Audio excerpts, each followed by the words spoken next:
esta noche con un invitado muy especial, nuestro camarada, compatriota, hermano, ministro del Poder Popular para las Relaciones Exteriores, el canciller de la República, que acaba de dar una gran batalla en la OEA, la Organización de Estados Americanos. Y por eso esta noche el tema de debate, el tema para conversar con Chávez y conversar con todo nuestro pueblo desde aquí, diplomacia bolivariana de paz o diplomacia bolivariana para la paz. Vamos a posicionar desde ya la etiqueta con ese nombre, con esa acepción, numeral diplomacia bolivariana de paz. Y bueno, empecemos el debate. Jorge Arriaza, buenas noches, compatriota, camarada, bienvenido y bueno, conversemos. Vamos a decirle a nuestro pueblo nuevamente, échales el cuento, cómo fue esa última batalla, porque son varias.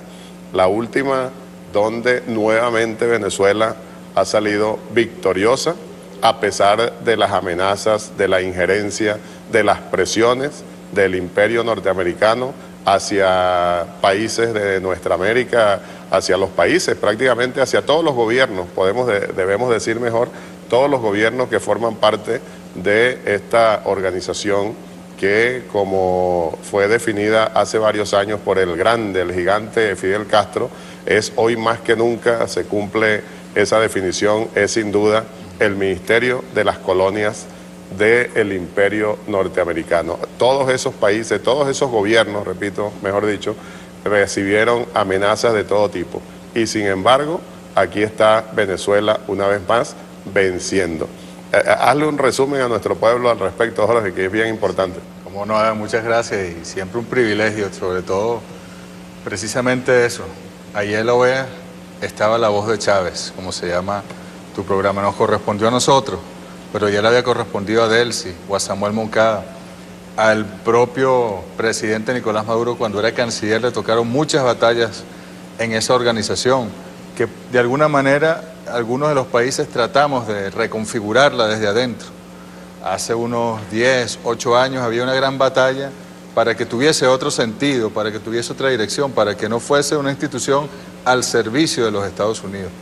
Cuando estaba surgiendo la CELAC, nuestra comunidad de estados latinoamericanos y caribeños, gran propuesta del comandante Hugo Chávez, tomada del libertador Simón Bolívar y su congreso anfictiónico, el presidente Rafael Correa decía que la CELAC tenía que sustituir a la OEA por completo y que sencillamente tenía que ser el gran diálogo político que se hiciera en las cumbres de las Américas entre la CELAC y Estados Unidos y Canadá, y que la OEA pasaría a la historia. De alguna manera eso viene ocurriendo, pero se han generado resistencias fuertes del imperialismo. Es muy fácil tener una organización para someter a los países. Esta batalla fue dura, fue una batalla llena de tensión, de presiones, porque como tú bien sabes, el presidente Nicolás Maduro hace poco más de un año tomó la decisión, que era un proceso lógico. Ya Venezuela se había retirado del TIAR, del Tratado de Asistencia Recíproca Interamericana, en el 2009. Luego en el 2011 del Sistema Interamericano de Derechos Humanos y de Justicia. Y luego venía a retirarnos de la OEA, que es una institución cada vez más inútil y cada vez más al servicio de los intereses del imperialismo.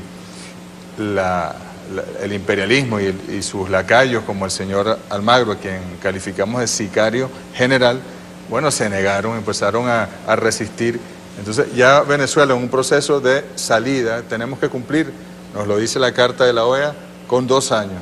2 años asistiendo, 2 años respondiendo a nuestras responsabilidades constitutivas con esa carta, con esa institución. Ya llevamos más de 13 meses. En abril del año que viene ya pasan los 2 años y Venezuela queda fuera. Es decir, nosotros ya no fuimos, lo que estamos es como en el preaviso, cuando alguien renuncia y tiene que cumplir un preaviso. Y dijo el presidente Maduro hace poco, haremos una gran fiesta en abril de 2019, cuando oficialmente Venezuela salga soberanamente de esa organización, lacaya del gobierno de los Estados Unidos.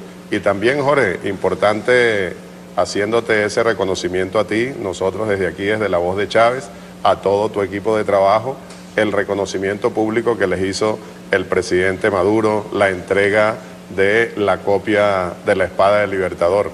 ¿Qué significado tiene eso para ustedes? Mira, es muy importante porque efectivamente fue un trabajo en equipo.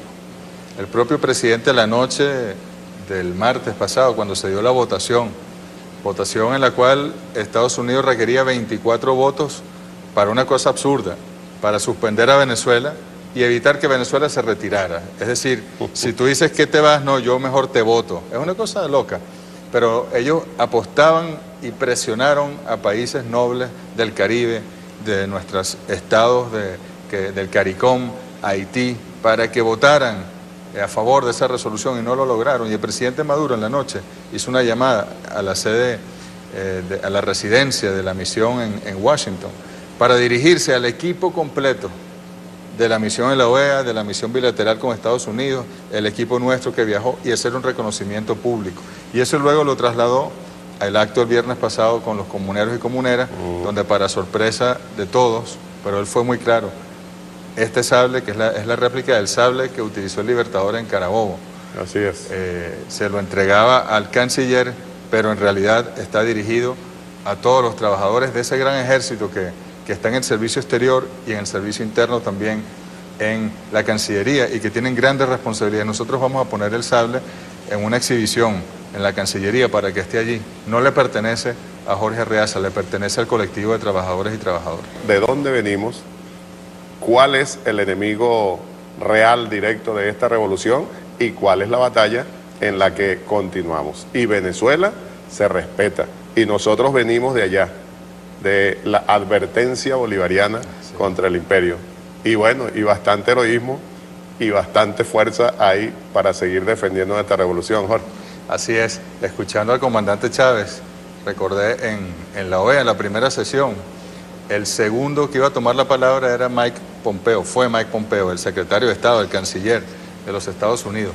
Y había muchísimas maniobras y presión para que no ejerciéramos nuestro derecho a réplica, es decir, para que el hombre nos nombrara, nos calificara de dictadura, de narcoestado, de violadores de derechos humanos, de hambriadores del pueblo, y nosotros no... Y que ustedes no pudieran decir nada. Sí, entonces ahí que va, nosotros dijimos aquí, o respondemos o respondemos. A esto fue que vinimos, yo creo que esa fue la intervención más importante de como las 20 que tuvimos que hacer finalmente. Y el señor Pompeo, que solo ellos hablan, los secretarios de Estado, escuchan a uno o dos más y se van, y no aparecen sino en la foto si acaso. Tuvo que escucharnos completico, tuvo que escucharnos y le dijimos con otras palabras lo que el comandante Chávez ha expresado allí. Ellos están tratando de aprobar resoluciones intervencionistas en todas las partes de esos documentos. Cuando la propia Carta de la OEA niega, en su artículo primero, aparte 2, niega o llama a respetar el derecho a la no intervención, la famosa Carta Democrática Interamericana, que tan polémica ha sido, en su primer considerando dice que todo debe hacerse bajo el principio de la no intervención. Entonces ellos aprueban una resolución, intervencionista, como decía el comandante Hugo Chávez, en todas sus disposiciones, y mutilan eso del principio de no intervención, lo mutilan de toda la carta, bueno, con el objetivo claro de intervenir en Venezuela. Y le recordamos al señor Pompeo lo que hicieron ellos mismos en el año 1965. Bajo el escudo y la excusa y el pretexto de la ayuda humanitaria, ellos le pidieron a la OEA que los apoyara, que creara una fuerza multinacional para ir a República Dominicana, y se aprobó por unanimidad finalmente. Hubo algunos países que se resistieron, pero finalmente se aprobó por unanimidad. Y lo que se convirtió aquello fue en una invasión estadounidense con marines estadounidenses. Más de 42.000 marines estadounidenses entraron en la República Dominicana para liquidar el proyecto de Juan Bosch, y la OEA fue parte avaladora y legalizadora de esa invasión. Y nosotros le dijimos, nosotros no somos República Dominicana del año 65, ni somos Panamá del año 89. Y si un imperio se atreve a poner un pie, como dijo Cipriano Castro, a hollar el suelo venezolano, bueno, prepárense, porque no habrá un Vietnam, como nos decía el Che o como decía el propio comandante Chávez, se encenderán todos los Vietnam por nuestra América. Es así, porque como lo reafirmaba allí el comandante Chávez en ese acto que acabamos de ver a través del primer video de La Voz de Chávez, Venezuela se respeta. Sí, y además nuestro pueblo sigue gritando por todas partes, aquí nadie se rinde. Lo demostramos el 20 de mayo, también tremenda victoria de nuestro pueblo, a pesar de esos intentos injerencistas, a pesar de las presiones, de la guerra económica, el pueblo salió a votar por el hijo de Chávez. Tremenda victoria para seguir en paz construyendo nuestra revolución. Lo hemos dicho y lo seguiremos afirmando. Y por eso también en lo internacional, diplomacia bolivariana para la paz. En lo nacional, vamos a continuar haciendo todo lo que esté a nuestro alcance para seguir en paz construyendo nuestro socialismo. Pero que nadie se descuide tampoco. Siempre nos lo decía Chávez, nos lo sigue advirtiendo el presidente Maduro. Aquí todos alertas porque el enemigo sigue actuando. Sí, no, el comandante de verdad es que la claridad hizo una síntesis de lo que puede ser un libro de varios tomos, de los procesos de intervención y de desestabilización de Venezuela desde que llegó la Revolución Bolivariana.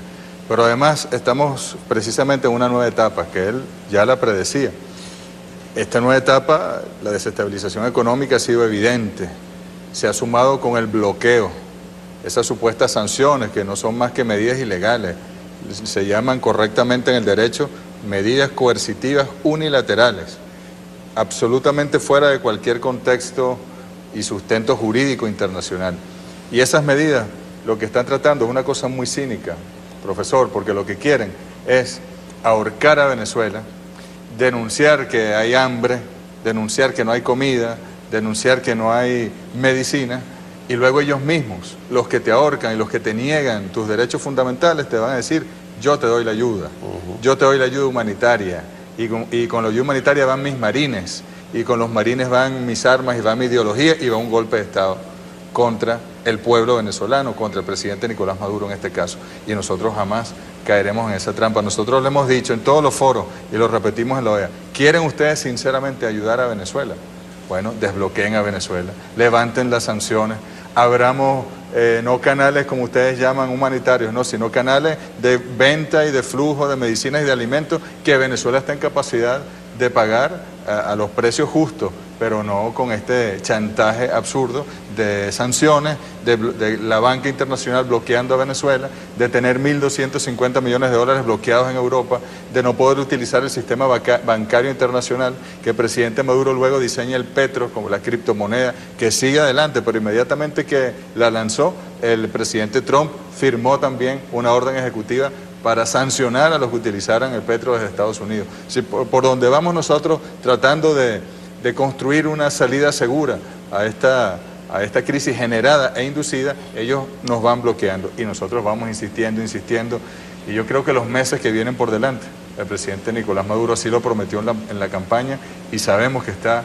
en pleno análisis para tomar grandes decisiones, trascendentes decisiones que van a lograr desatar todos esos nudos que nos siguen atando al imperialismo estadounidense históricamente, nudos inerciales, independencia total que va a garantizar la estabilidad política, social, cultural y la económica. Estamos en un tiempo histórico. Venezuela, después de la victoria del 20 de mayo, ha entrado en una nueva fase. Sabemos que es difícil, sabemos que nuestro pueblo ha sido acechado y asediado y que lo han forzado a llevar circunstancias difíciles, pero sabemos al mismo tiempo que ese mismo pueblo está en capacidad de revertir esta situación y en 1 año, 2 años veremos grandes efectos de una nueva Venezuela que están haciendo. Sin duda, esa es la gran esperanza que todos tenemos, con la que nos mantenemos. Es la fe en esta revolución, en el legado de Chávez, por la que esa gran cantidad de personas salieron a votar el 20 de mayo, mostrando el apoyo precisamente al hijo de Chávez, mostrando el apoyo a la revolución bolivariana. Hay que seguir denunciando, hay que seguir advirtiendo como lo hizo Chávez. Ahí lo acabamos de ver y oír en el video. Así como la guerra económica que tú has resumido, Jorge, que nadie dude que van a continuar intentando la guerra mediática psicológica, porque ellos piensan, y efectivamente en algunos casos aún lo logran, que pueden engañar a alguna gente. Y ahí está Chávez advirtiendo la estrategia goebbeliana, repetir una mentira 100 veces hasta que alguna gente comienza a creer que es verdad, que aquí hay una dictadura, que aquí el Estado es totalmente ineficiente, y tratando entonces, por tanto, que la gente se olvide de ese cerco económico, de esa guerra también montada, porque hay que reconocerlo como parte del guión injerencista, del guión de golpe de Estado continuado. Pero también, Jorge, importante tu comentario sobre este otro tema que mencionó Chávez en el video.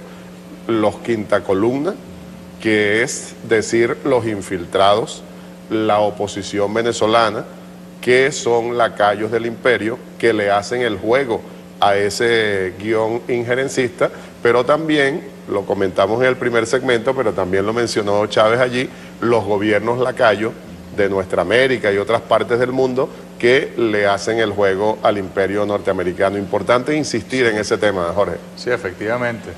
El imperio norteamericano subordina actores políticos, económicos a lo largo y ancho del mundo, y en nuestra América contra Venezuela. Bueno, fíjate cuántos presidentes no empresarios hay en el Grupo de Lima, por ejemplo, desde Trump o el de México. El cartel de Lima, dicen algunos. El de Honduras, el de Chile, el de Argentina, el que salió de Perú, todos son empresarios. Y es como una especie de junta directiva de una corporación que dirige Trump. Y detrás de Trump, el gran complejo industrial, militar, financiero, tecnológico, que es el verdadero imperio.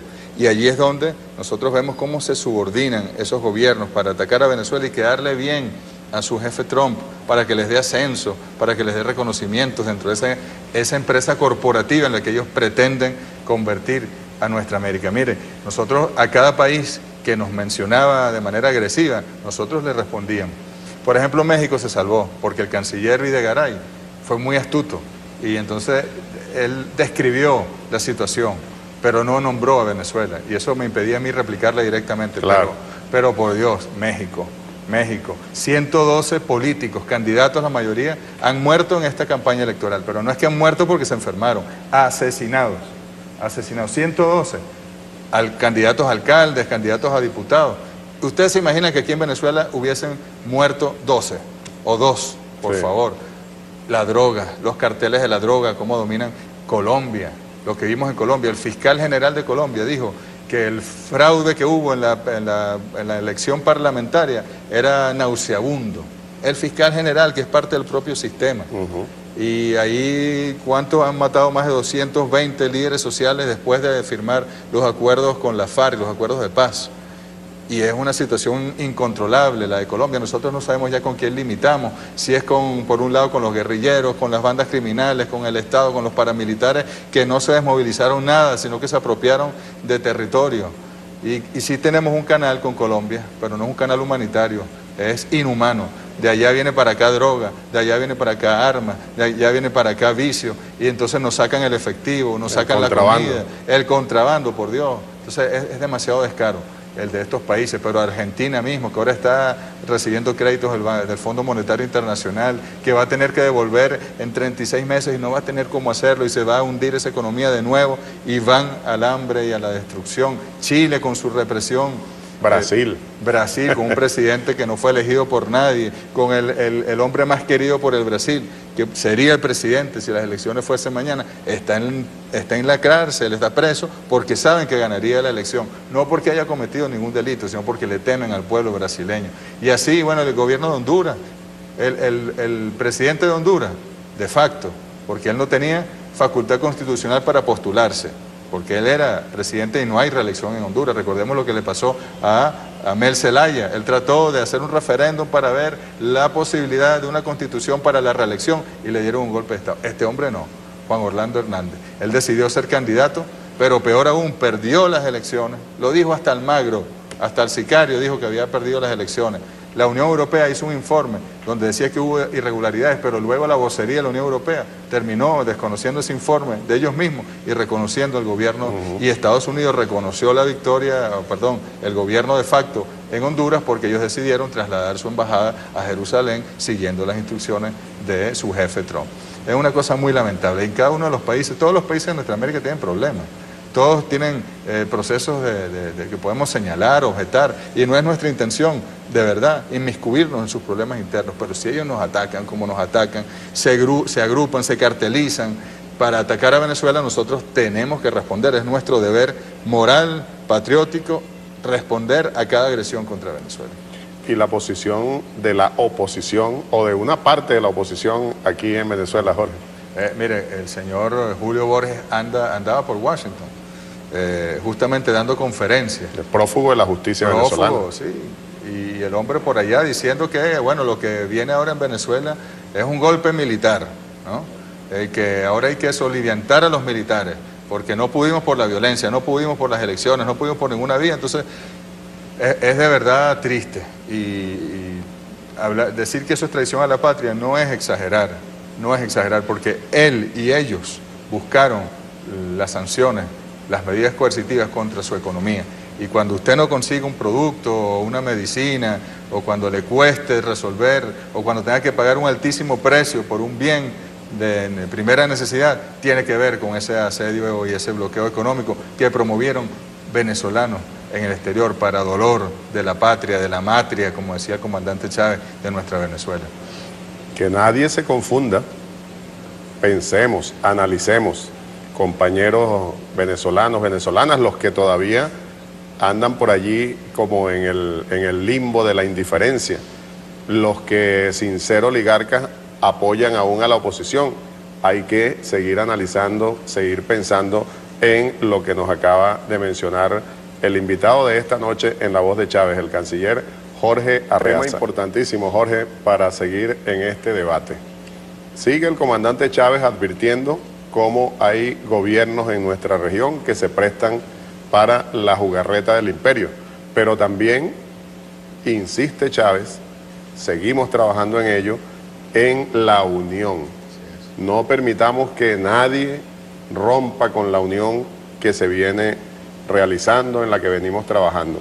Y como dice allí el comandante, la ALBA, la Alianza Bolivariana para Nuestra América, es la vanguardia, debe seguir siendo la vanguardia en esa unidad entre nuestros pueblos. Pero también importante resaltar, Jorge, que ya contamos con la CELAC y por supuesto siguen intentando desmembrarla, siguen intentando desunirnos, pero no han podido ni podrán.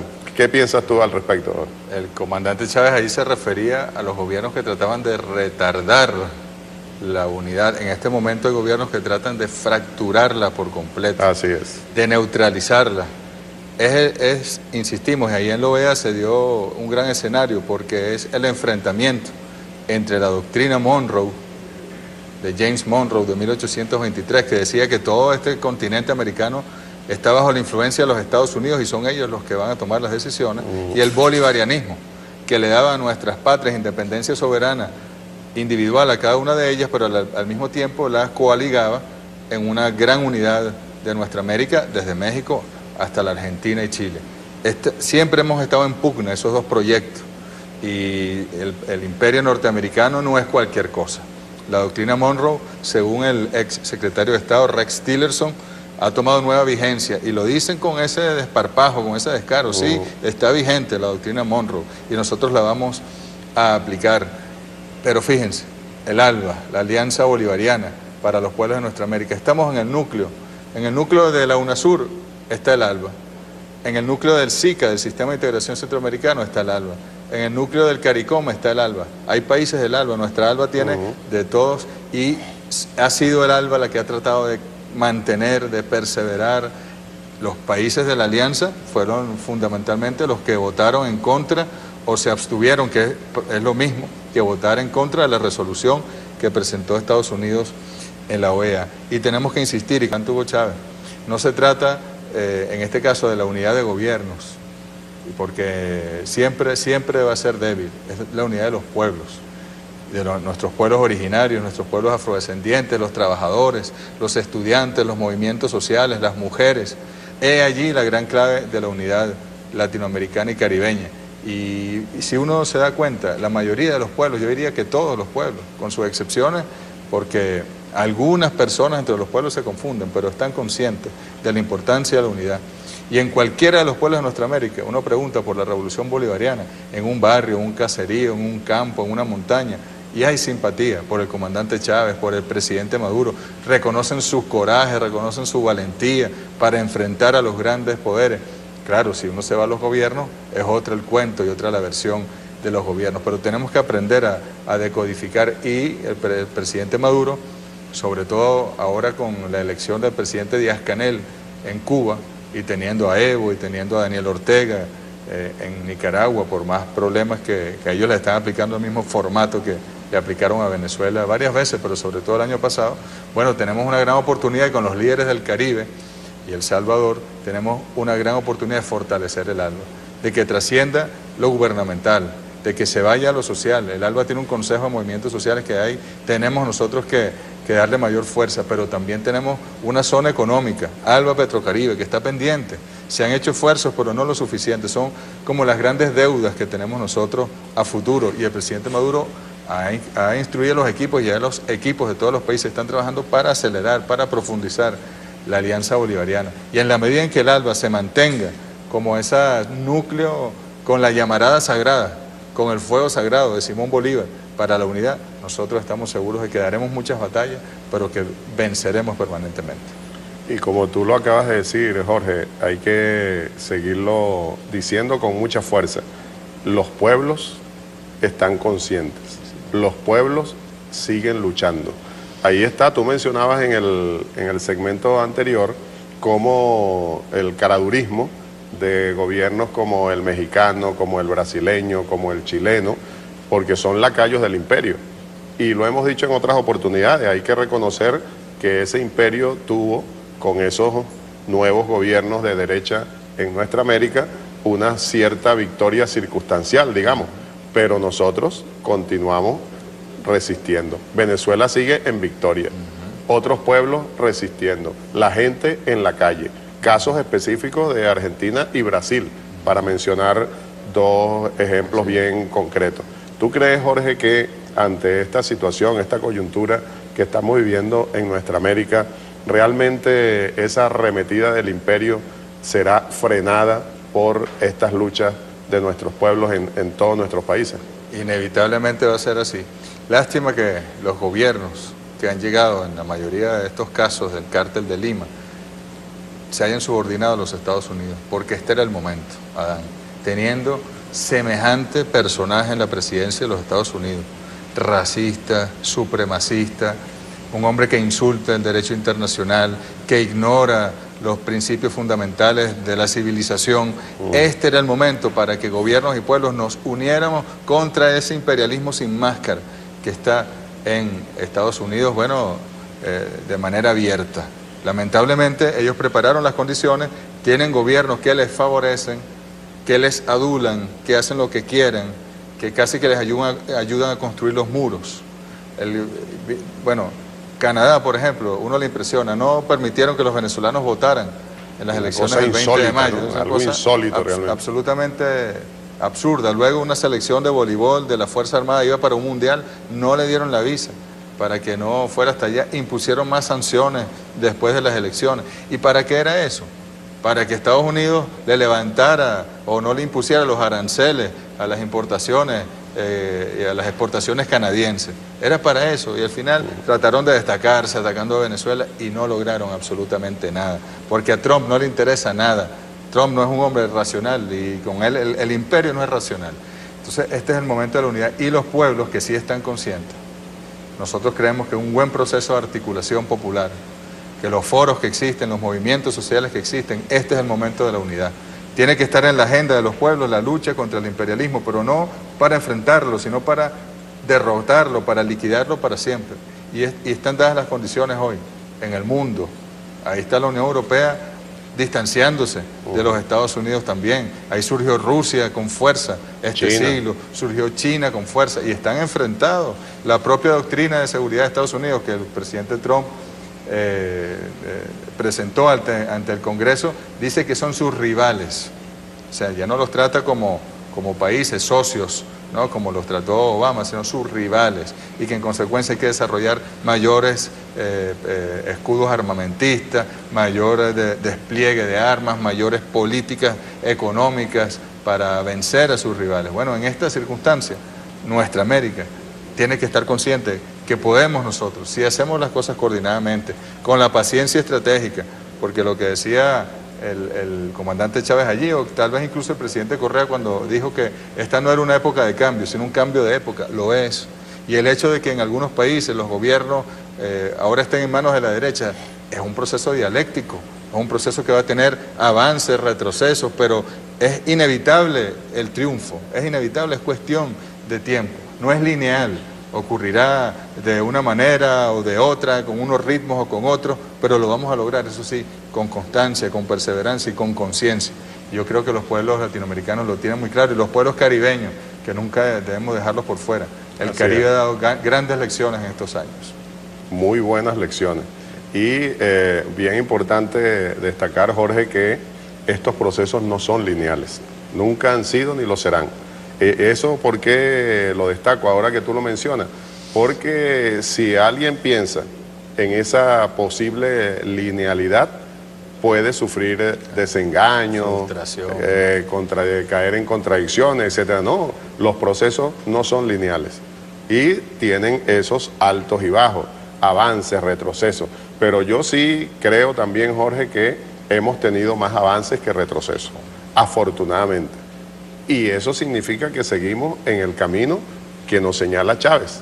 Chávez nos sigue diciendo que este mundo tiene que dejar de ser unipolar. Y en esta coyuntura yo particularmente pienso, y seguro que hay mucha gente que comparte eso con nosotros, eso ya se está cumpliendo. Este mundo está dejando de ser unipolar, para no decir que ya dejó de serlo, pero está dejando de ser unipolar por lo que acabamos de decir, el surgimiento de potencias tan importantes como China, como Rusia, Irán, India, etcétera, etcétera. Y Chávez nos sigue diciendo, ni siquiera tiene que ser bipolar. Este es un mundo que debe terminar de ser multipolar. Tu comentario al respecto para ir cerrando. Quizá el primer visionario, bueno, con Fidel Castro. Así es. De esa multipolaridad indispensable. Como decía el libertador Simón Bolívar, el equilibrio del universo necesario fue el comandante Hugo Chávez. ¿Por qué él de inmediato al llegar a la presidencia lanza vínculos con Rusia, con China, con Irán? Bueno, evidentemente porque él estaba vislumbrando ya.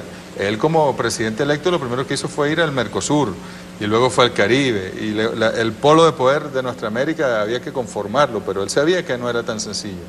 Y entonces, para desligarnos, para deslastrarnos de ese neocolonialismo con Estados Unidos, teníamos que lanzar amarras hacia los otros polos que estaban en formación, y yo sí creo que ya se han conformado como verdaderos polos. Al menos China, Rusia, la India. ¿Y quiénes son los que están ayudando a Venezuela a encontrar las rutas alternas para lograr burlar el bloqueo? China, Rusia, India, Turquía, precisamente. Y en África tenemos una gran fuente también de posibilidades. Nosotros estuvimos visitando África hace un par de meses y ahí la cooperación sur-sur va a ser el futuro. No va a haber manera de bloquear a nadie desde el norte, ni de asediar a nadie desde el norte, ni de hacer golpes de Estado desde el norte, cuando el sur realmente se una, porque aquí están las potencialidades humanas, los recursos naturales, aquí está el futuro del mundo, está en el sur, no está en el norte, y hacia allá vamos, Adán. Ten la seguridad de que nosotros estamos en la vanguardia, pero que hay otros países que se han también concientizado de eso, y vamos juntos a la liberación de la humanidad. Y aquí en nuestra América, en lo concreto, y ahora sí para ir cerrando, Jorge, ¿qué perspectivas le ves tú a la comunidad de estados de Latinoamérica y el Caribe, que es muy importante? Mira, Bolivia va a asumir la presidencia pro tempore. Creo que es fundamental que podamos mantenerla, aún con las diferencias. Miren, cuando se creó la CELAC en diciembre del 2011, ahí estaba Álvaro Uribe, ahí estaba el señor Piñera, y nadie les persiguió, ni se les pretendió expulsar, ni se les puso como excusa para no convocar reuniones, porque la izquierda latinoamericana respeta a los pueblos y respeta a los gobiernos que se expresan con otra ideología. La derecha no, porque la derecha es fascista. Entonces pretende eliminar a los pueblos que piensan distinto, pero yo creo que en esa pugna histórica del monroísmo y el bolivarianismo que está en la CELAC presente, tenemos que insistir, y lo lograremos. La CELAC es el gran proyecto, es el proyecto de 1824, cuando se convocó el Congreso Anfictiónico de 1826, y es el proyecto que el comandante Chávez rescató, y estoy seguro que nuestros hijos pequeños y nuestros nietos verán una América Latina unida y recordarán estos momentos como momentos de batalla, como momentos incluso de malos recuerdos, en algunos casos, porque ya estará nuestra CELAC consolidada y la OEA ya no existirá.